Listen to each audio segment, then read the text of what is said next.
the mind, the spirit, and the garden within. We are full of energy, powerful and limitless, but that energy flows through forms, our mental states. These states guide how we live and feel. They're not fixed. They shift, change, and can be shaped in many ways. Each mental state is different, and each one creates a different kind of experience. It shapes how we think, how we act, and how we see the world. There are thousands, even countless, possible mental states that a person can experience. Each one is like a unique world, combining thoughts, emotions, memories, and perceptions in its own way. No two states are exactly the same, and no two people live through them in the same form. This is what makes every person's inner world deeply personal, complex, and full of endless possibilities. And yet, the remarkable paradox is this: our conscious mind can shape our mental state, and our mental state can shape our conscious mind. So yes, being happy, productive, or becoming something meaningful is a choice. But that choice depends on whether we can influence the state we're in. To really understand this, imagine it not like a machine, but like nature, like a farm. Inside you is a field. You are the farmer. There's soil, your mind, seeds, your thoughts and words, energy, your spirit, and creatures, your emotions, habits, and influences. Light and water flow through this field. These are the two types of energy in your spirit: passion and strength. Water represents your love, kindness, and emotional connection. Light is your power, your drive, and your will. The source of both is endless, like rain and sunlight. But inside us, that flow is often blocked or covered. Still, the source itself is divine. Your soul's energy comes from God, and it has no limit. We are the ones who block it with fear, pain, or forgetting who we are. Then come the seeds. Some seeds we plant ourselves, in the things we say to ourselves. Others are planted by others, in what they say to us or how they treat us. Every thought, every belief, every compliment or insult is a seed. As those seeds grow, they begin to use up our energy.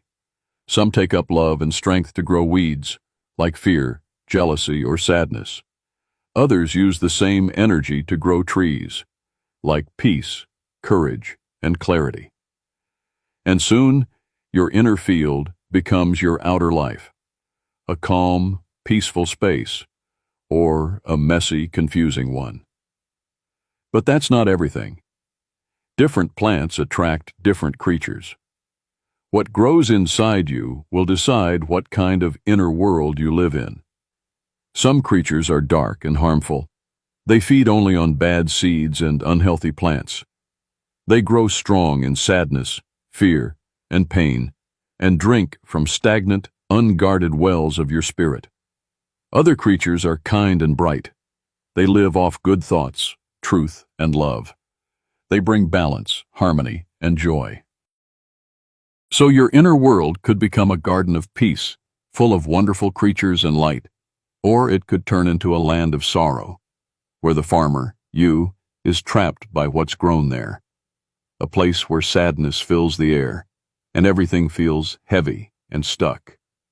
And here's the truth. You, the farmer, can still change things. You can water, cut, remove, or replant. But the earlier you take care of the field, the easier it is.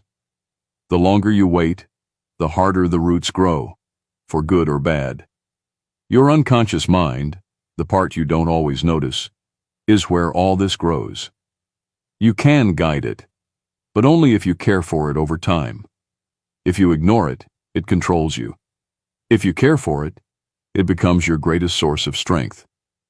This is just a glimpse, just the surface of something deep. The garden inside you could take whole books to explain. But here's what you must remember.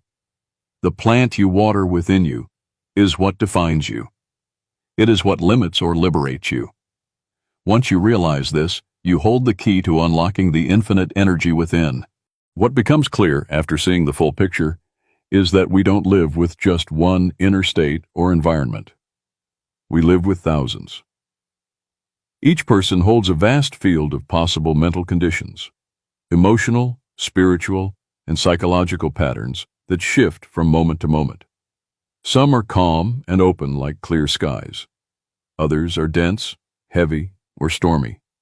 Some bring life, others quietly destroy it. And no two people experience these states the same way.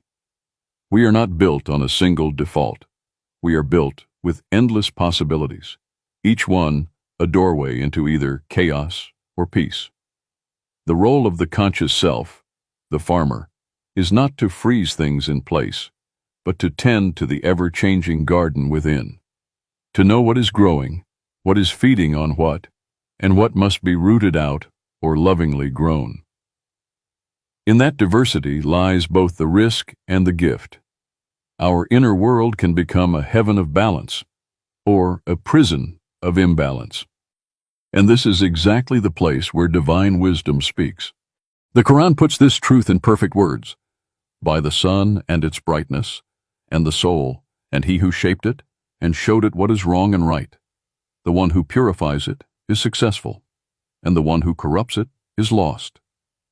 Surah Ash-Shams, 91:110. And again so beautifully.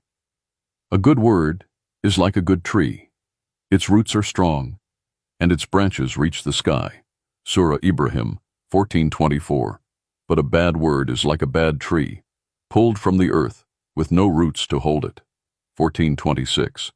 Good land grows plants by God's permission, but bad land gives little, and only with trouble. Surah Al-Araf, 7:58.